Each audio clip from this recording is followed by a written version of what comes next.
My name's John Mettrick. I'm a small abattoir operator who lives on the edge of the Peak District in a town called Glossop in between Manchester and Sheffield.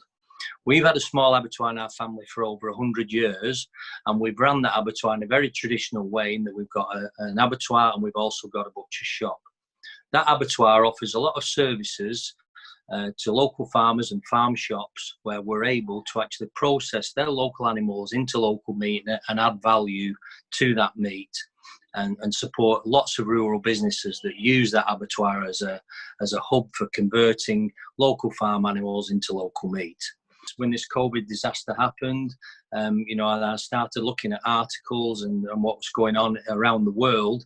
I was extremely shocked when I saw what was happening in America, where they don't have as many small abattoirs as we do,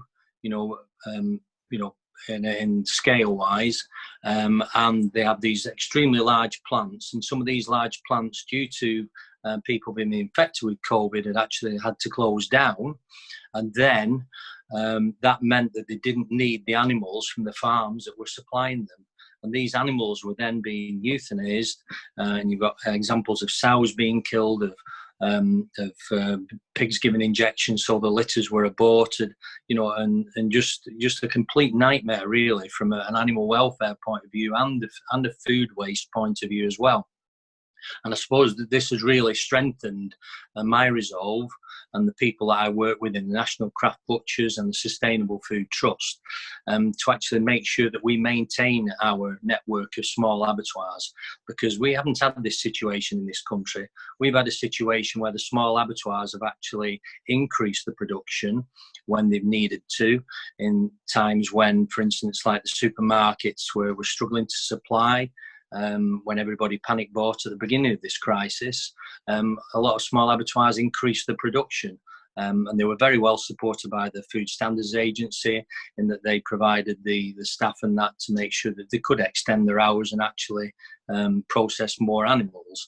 And how good it is that we have small abattoirs in this country, and that we're not dependent on very, very large abattoirs solely. We're always going to need a large abattoirs in this country, obviously, but we need a combination of large and small because they serve different markets. But it really did wake me up and think, the small abattoir sector is definitely worth fighting for, because I wouldn't want us to be in a situation that I've read about in America. The point is that obviously if you've got lots of small abattoirs rather than big ones, then if, for instance, somebody did have something like COVID in a small plant, you would lose one small plant. There'd be others around it that could pick up the slack. Whereas in a situation where you've got one massive plant and no small plants, then the whole thing goes down. What we want really is to be able to conserve a network of small abattoirs around this country that can actually provide services to farmers and service small retailers and local shops and restaurants and pubs and that as well. And we've been very concerned, in the last couple of years, the number that have been closing down. And this has meant that animals have been travelling further to slaughter. It means that farmers are having to take their animals further to slaughter and not able to actually make a business out of it, because by the time they take them there and all the extra costs that are involved, it makes it uneconomic for them to actually sell their own meat. There's a whole lot of things need to happen to actually support small abattoirs. We need to reduce the amount of bureaucracy because they don't have the facilities really for all the amount of paperwork that's involved, and we've got lots of agencies all requiring information. That's one of the issues.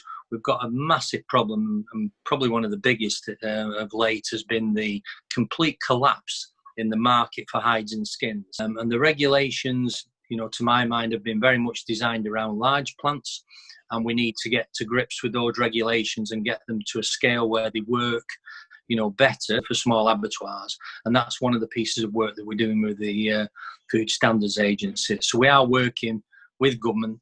Government are aware, but we need more support from the public to actually recognise the importance of small abattoirs to the rural community and to local farmers and local retailers. Our prices are pretty comparable. I mean, we're using free range pork.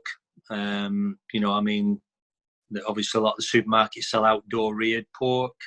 But I think our prices are pretty comparable, really. I think we can compete with them because, again, we're able to, but because of the fact that we've got control of our whole supply chain, so we're dealing direct with the farmer.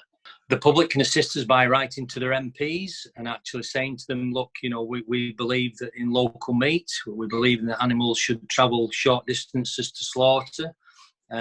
We believe that these businesses are extremely important as hubs for processing local animals into local meat, and that the government should do everything that they can in the power to actually keep these places viable and open, whether that be through some kind of funding to help them, when we've had these situations with collapse of markets that are completely beyond our control, or looking at regulation so that the regulation is more fit for purpose.